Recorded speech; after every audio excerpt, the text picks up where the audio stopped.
What if I were to tell you this It is scary. I can't imagine being here by myself. is one of the most glamorous cities in the world? It's scary, swampy, nasty, smelly. You got quite the setup here. A destination spot for millions, I don't think anyone's here now. boasting high-end restaurants Where you have a cardboard mat and a blanket. and five-star A guy hotels. named Gordon sleeps here. With enough lights in this town, they actually say astronauts Like being in prison in here. Just because it's so dark. can even see it from outer space. And if you don't believe You me, can see we're about 20 to 25 feet beneath the surface here. all you got to do is peek your head above the ground and thank you. Thank you very much. Welcome to Vegas, baby. But you hear Vegas and you have the image of the neon lights and the people betting $1,000 a hand, and then you think about people living literally right beneath those gambling cathedrals, just trying to survive. For the past 15 years, journalist Matt O'Brien has walked the Vegas underground.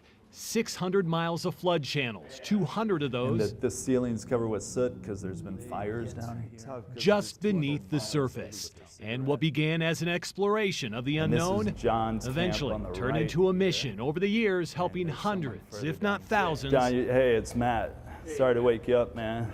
who have called this labyrinth of tunnels their home. Married, couple of kids. Now, this here is John, and when you listen to his story, Self-employed for 32 years successfully.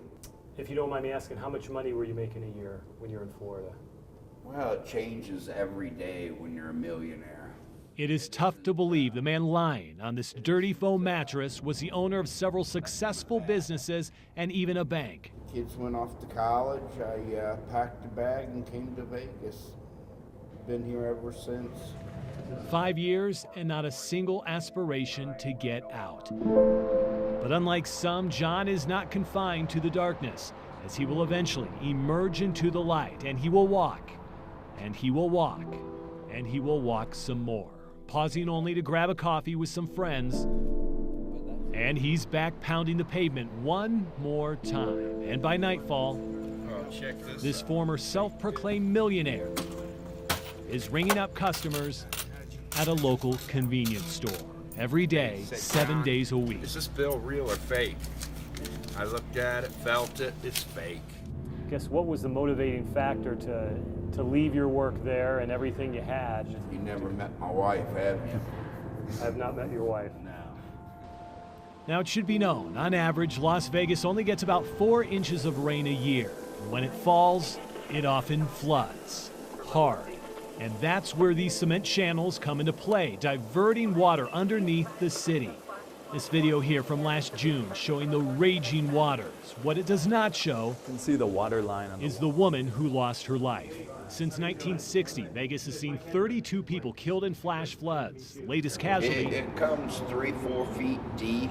They pick you up and sweep you away in a matter of seconds. now memorialized in a cheap coat of paint in the very spot she once lived.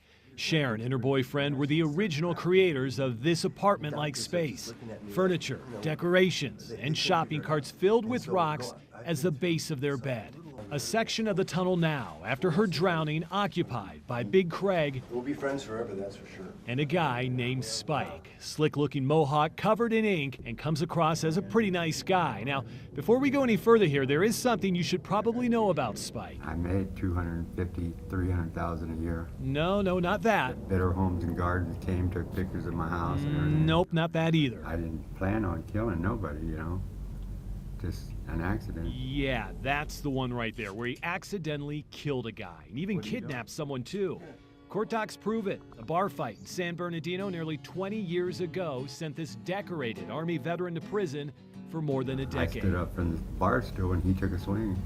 I couldn't help it, he was slower than me. 62 years old, a convicted killer, now left to figure out how to move forward. And on this particular day, moving, well, it appears to be something he and the rest of the tunnel have no choice but to do. Piece by piece, they take their belongings above ground, not because they found a new place to live, but after rumors spread, a demolition crew was going to clear them out. The city will periodically do a full-on sweep. This flood channel, roughly 100 yards from the one we were just in. A massive pile of debris and garbage, we are told, belonging to just one person.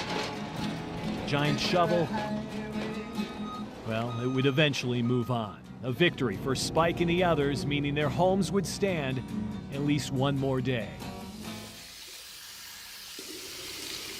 I can't go through my day and like be okay with like my circumstances. 30 years old, a mother of two, and the circumstances Victoria is talking about. Are you high right now? Yes. I'm always high. I'm always high. Has her living in a tunnel, bathing in public restrooms, then walking through a row of stores. Not to go shopping, but rather, Like I said, I'm resourceful. shoplifting, then selling off the items she steals I'm resourceful. to pay for her next high. What does it make you feel like when you take meth? It makes me numb. A lot numb. Relatively new to the tunnels, Victoria says she has spent the last couple of years on the streets, camping in vacant lots. The triple-digit heat nudging her to the cooler underground. This is my goal every day to like think of something in some way to get out of here. And while she may not appear to fit the mold, What are their ages? 8 and 5. Yes, my daughter's 5. My son is 8. this dark abyss has become a physical and psychological way to block out the reality her children No child should have a parent on drugs, not even a functioning meth addict. will likely never again be her own. I just kind of try to keep away, you know what I mean? Just so they can have normal lives. Is that hard?